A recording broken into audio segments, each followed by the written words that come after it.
South African Global Sumud Flotilla delegates, as you heard, returning home today after attempting to establish a humanitarian corridor to break the siege of Gaza and being imprisoned by Israel. SABC News reporters Chriselda Lewis and Khayalihle Khumalo are standing by at OR Tambo International Airport to give us the latest. A very, very good morning to both of you. Well, certainly, Leanne, a very good morning to you. So by all means, there is a great deal of anticipation here at OR Tambo International Airport. As you know, that these activists really had a very precarious journey where they had to really cruise and sailing in those international waters, coming from so many ports.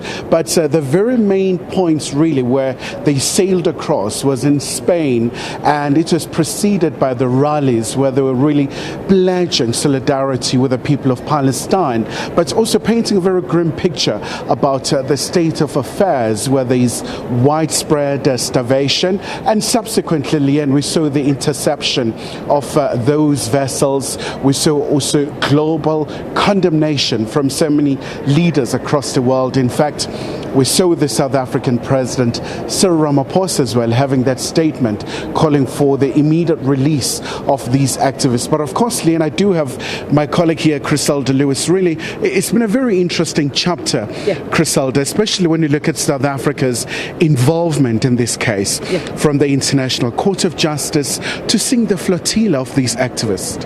Well, Kai, it's certainly going to be a relief this morning when these activists arrive here at OR Tambo International Airport.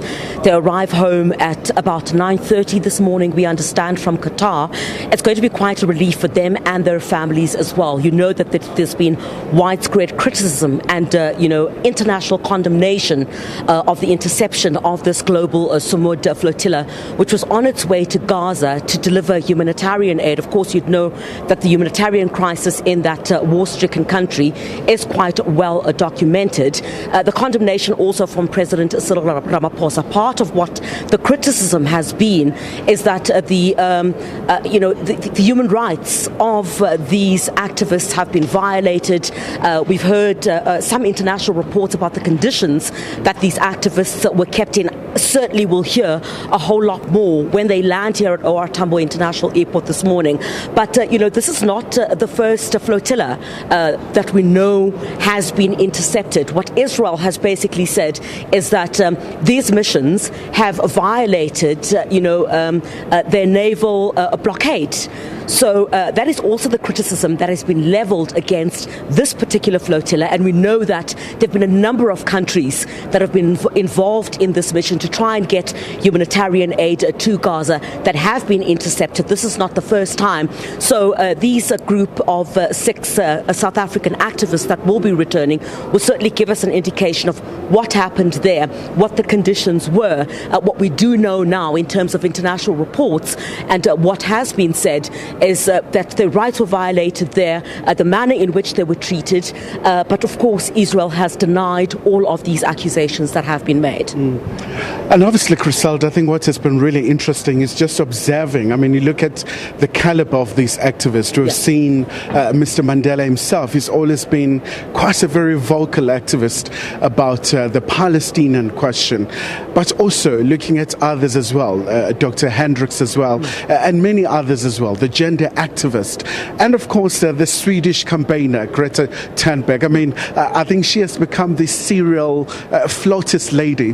This is the second attempt for her trying to get into Palestine, but also once again just highlighting that very important issue around the global response. I mean, we've seen so many attempts in terms of highlighting a very precarious situation in terms of the two-state solutions. And we've seen at the recently held United Nations General Assembly where so many countries were recognizing the state of Palestine. But Chriselda, certainly we're going to be positioned here throughout the day until they're back home here. Absolutely, Kaya. Again, we're expecting that aircraft to land at 9:30 this morning.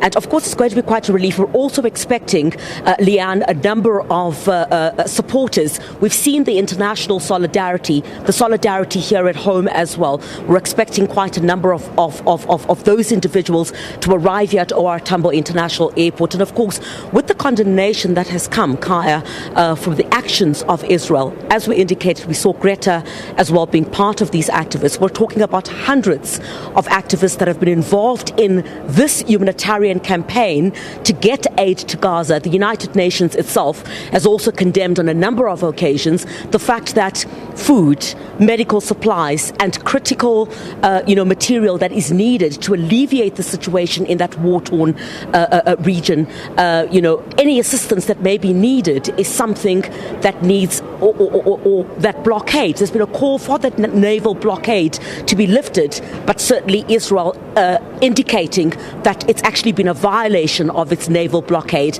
And this is not the first time. There have been other flotilla that have been intercepted in those waters. All right, Chriselda.